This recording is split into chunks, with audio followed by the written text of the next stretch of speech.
Okay, Assalamualaikum dan selamat sejahtera semua. So, hari ini kita masih berada di bab 7, kebarangkalian 2. Subtopik yang kedua, 7.2, kebarangkalian pelengkap suatu peristiwa. Hari itu kita belajar kebarangkalian suatu peristiwa. So, hari ini pelengkap suatu peristiwa. Okey, apa bendanya pelengkap tu? Okey, yang pertama, okey, dia explain. Okey, pelengkap bagi suatu peristiwa A. Okay, A ni hanyalah sekadar contoh. Kalau nak B, C, D, E, F semua boleh. Okay. Pelengkap bagi suatu peristiwa A ialah set semua kesudahan dalam ruang sampel S, okay, yang bukan kesudahan peristiwa A. Contoh, okay, awak ada satu ruang sampel. Okay, ini peristiwa A. Okay, yang selain daripada A, itu adalah dia punya pelengkap. Okay, boleh faham ke? Okey. Dia punya ni macam ni ni macam ni contohlah cikgu lukis ya. Okey. Ini ruang sampel awak. Okey, ruang sampel. Okey, ini A. Yang bulat tengah. So kalau pelengkap dia adalah yang selain daripada itu, maksudnya yang luar-luar ni. Yang luar-luar ni kita panggil dia pelengkap untuk peristiwa A. Okey, untuk cari dia punya ini kebarangkalian ya. Kebarangkalian peristiwa A pelengkap. Macam formula lah ni. 1 tolak kebarangkalian peristiwa A. Okey, 1 ni sebab semua tolak kebarangkalian A. Barulah kita dapat pelengkap dia. Okey, ni kita tengok contoh dulu Okey, diberi P ialah suatu peristiwa mendapat satu huruf vokal. Okey, satu huruf vokal daripada perkataan Malaysia. Ni perkataannya Malaysia. Peristiwa P huruf vokal daripada perkataan Malaysia. Senaraikan kesudahan bagi P prime. Okey, pelengkap dia punya yang tanda yang ni kita panggil prime. Okey, P pelengkap. Okey, P pelengkap Okey, P pelengkap. Okey, jadi kalau peristiwa P adalah huruf vokal ni daripada perkataan Malaysia, maksudnya P adalah ni cara nak tulis A, I, A. Ini P sebab dapat huruf vokal. Soalan dia kesudahan bagi P prime. P pelengkap selain daripada P. So awak tengok daripada perkataan ni, selain daripada A, I, A ni. Okey, ni kita ni. I, A tak boleh ambil sebab itu P. Sekarang P pelengkap selain daripada itu. So maksudnya selain daripada itu adalah M, L, Y, S. Okey dah. Tu je. Mudah kan? Math senang je. Okey. Kita tengok itu dah selesai tu. Okey, contoh 2. Diberi A, sekarang set A. Ialah peristiwa memilih satu nombor genap daripada set 10, 11, 12, 13, 14, 15, 16, 17. Okey, senaraikan kesudahan bagi A pelengkap. Okey, dia nak kesudahan A pelengkap. Okey, yang tadi A. Jadi kita senaraikan dulu set A. Set A, okey, nak bagi nampak lah. Set A, peristiwa milih nombor genap. So, kalau tengok sini nombor genap. Tahu tak nombor genap? CV2. 2, 4, 6, 8, 10 tu. So, 10, 12, 14, 16. So, tulis sini. 10, 12, 14, 16. Okey, dah siap ke? Belum. Ini adalah set A. Kita nak A pelengkap. Jadi, A pelengkap awak adalah selain daripada ini. So, 11, 13, 15 dan juga 17. Okey, selesai. Itu dia minta kesudahan. Okey, sekarang kita tengok contoh yang ketiga. Okay, contoh ketiga. Okay, dia kata sebuah kotak mengandungi kad putih dengan kad hitam. Okey, nak cakap dulu soalan kebarangkalian ni mesti kena baca dia banyak ayat-ayat. Okey, ada kad putih dengan kad hitam dalam kotak. Sekeping kad dipilih secara rawak. Okey, awak jangan pening dengan perkataan secara rawak ni tahu. Secara rawak maksudnya dalam satu kotak. Okey, lukis sikit. Dalam satu kotak ada banyak-banyak kad.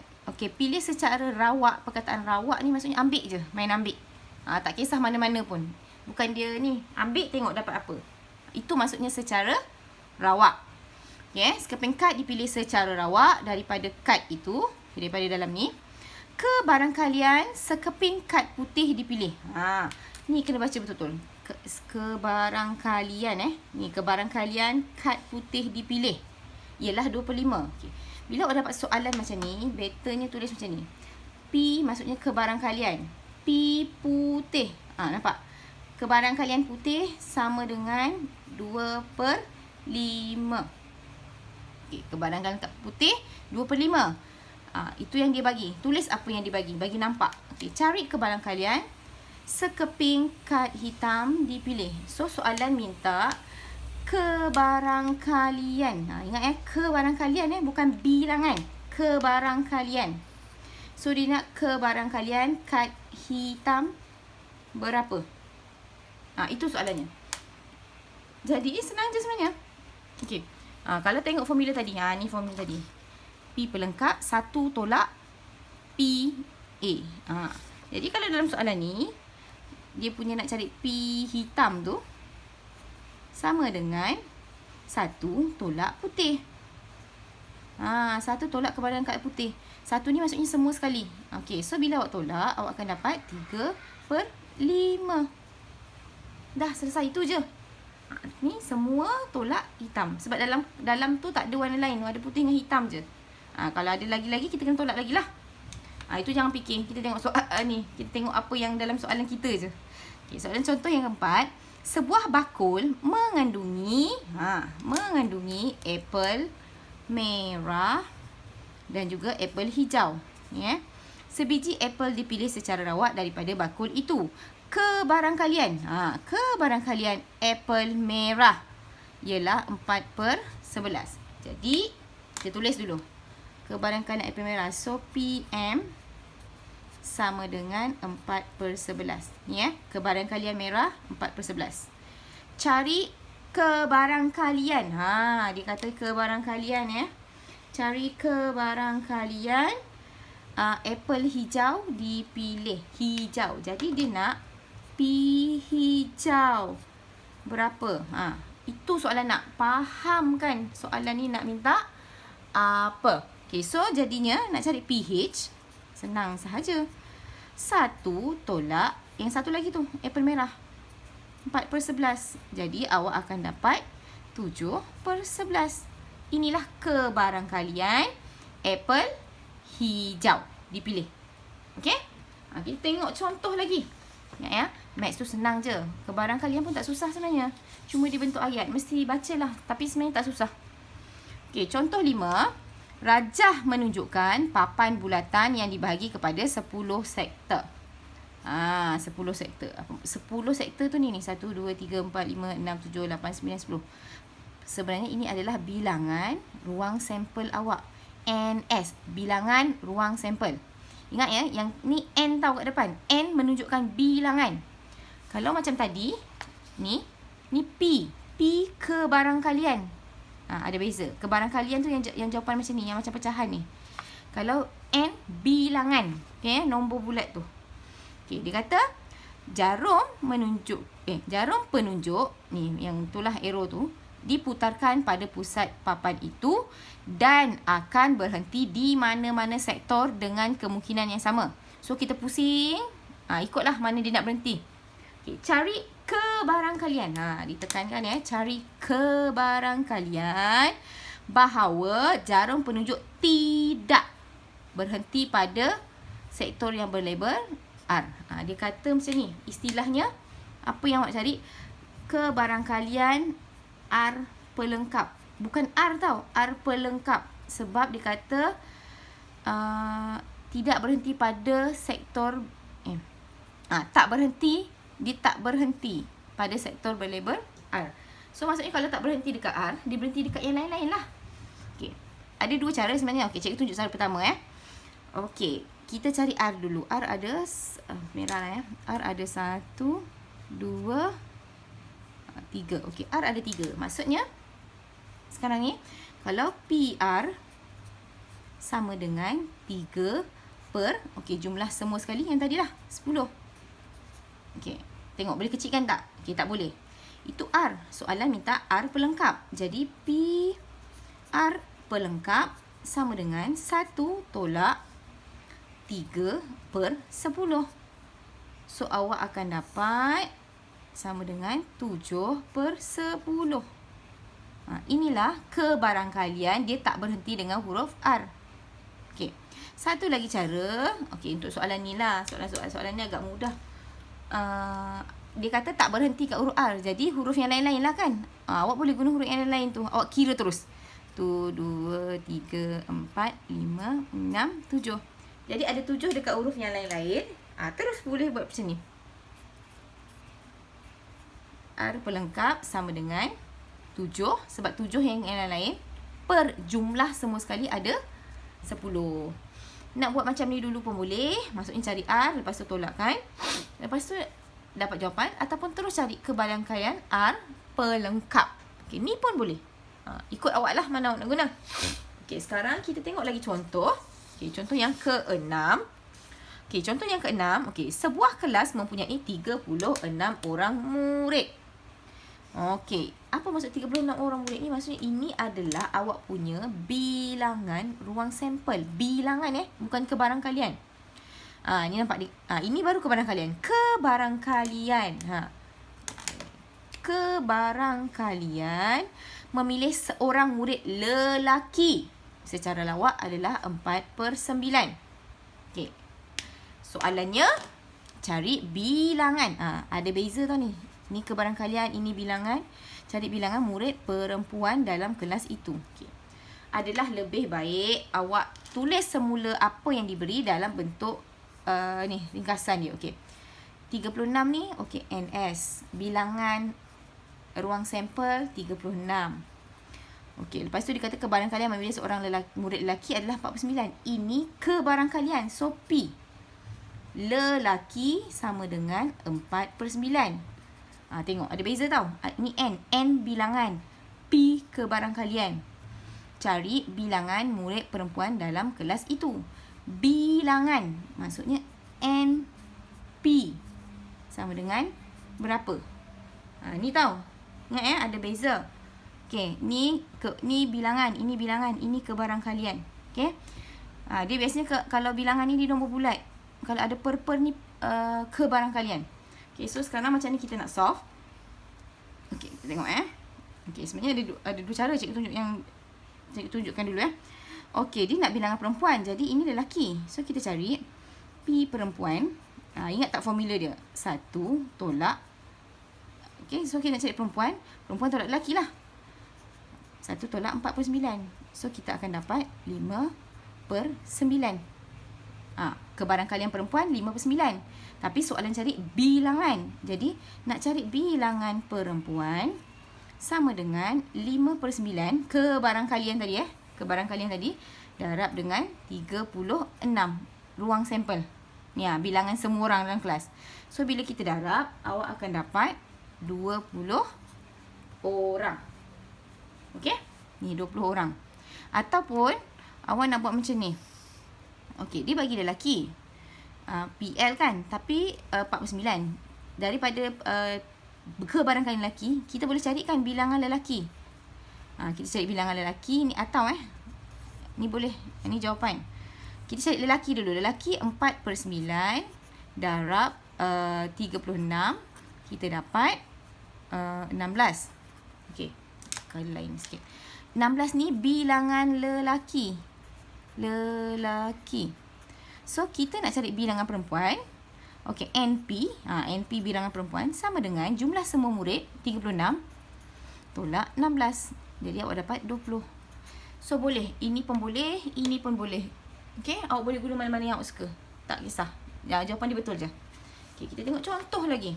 Okey, contoh lagi Okey, sebuah kotak mengandungi 120 biji apple. Okey, apple. 120 tu maksudnya bilangan. Dalam kotak ada 120 apple. Si biji apple dipilih secara rawat daripada kotak itu. Kebarangkalian. Tengok sebiji apple yang busuk. Apple busuk adalah 2/5. Cari bilangan. Kena pandai beza Bilangan. Lain maksudnya N. Bilangan apple yang tak busuk. So, keluarkan soalan ni dalam maklumat yang diberi ni. NS sama dengan 120. Lepas tu dia bagi kebarangkalian apple busuk. Okey, so maksudnya P busuk. Cikgu tulis macam ni Kebarangkalian apple busuk sama dengan 2/5. Okey. Cari bilangan apple yang tak busuk. Bilangan. So, N bilangan tak busuk. Tulis B untuk busuk, TB tak busuk berapa. Jadi kita nampak apa yang kita nak cari bila kita tulis dalam bentuk macam ni. Okay, so macam mana? Okay, sama macam tadi. Okay, macam soalan tadi kan. Okay, ni awak boleh guna cara yang pertama ni. Okay, ini cara yang pertama. Okay, ini cara yang kedua. Boleh mana-mana nak guna. Suka hati awak. Okay. Okay, sekarang cikgu nak guna cara yang pertama lah. Okay, cara yang pertama cikgu tunjuk Jadi, mula-mula cikgu cari kebarangkalian yang tak busuk dulu. Jadi, cari nak kebarangkalian tak busuk. 1 tolak 2/5. So, cikgu dapat 3/5. Ini kebarangkalian. Jadi, kita nak cari bilangan. N tak busuk sama dengan 3/5. Awak kena darabkan dengan jumlah apple dalam bakul. Jumlah apple 120. So, bila kita darabkan 3/5 darab 120, kita dapat 72. Okay. So, inilah bilangan apple yang tak busuk. Okay. Contohlah Ini contoh je Ini jawapan kita. Soalan tanya. Dia tanya, berapa bilangan apple busuk? Contohlah. Berapa bilangan apple yang busuk? Ini tak dalam soalan tau. Ini cikgu tambah. So, senang je. Okey, jumlah apple. So, maksudnya N busuk tau. NB. Jumlah apple 120. 120 tolaklah yang dengan yang tak busuk. Yang tak busuk ada 72. So, bila kita tolak, kita dapat 120 tolak 72. Kita dapat 48. Ya ke? Salah pula nanti. 72 kita dapat. Okey. Kalau dia tanya apple busuk. Macam tu je. Pusing-pusing benda dia sama je. Okay? Okey, dan kita akan tengok contoh yang terakhir. Okay, contoh yang terakhir. Okey, contoh yang ke-8. Dia kata sebuah beg mengandungi 15 kuning dan beberapa. Kita tak tahu beberapa merah. Sebiji guli dipilih secara rawat daripada beg itu. Kebarangkalian. Yang tadi bilangan tau. Kebarangkalian memilih sebiji guli merah. Ialah 5/8. Cari jumlah. Sekarang bukan cari bilangan kuning ke merah ke. Dia nak jumlah bilangan guli dalam beg itu.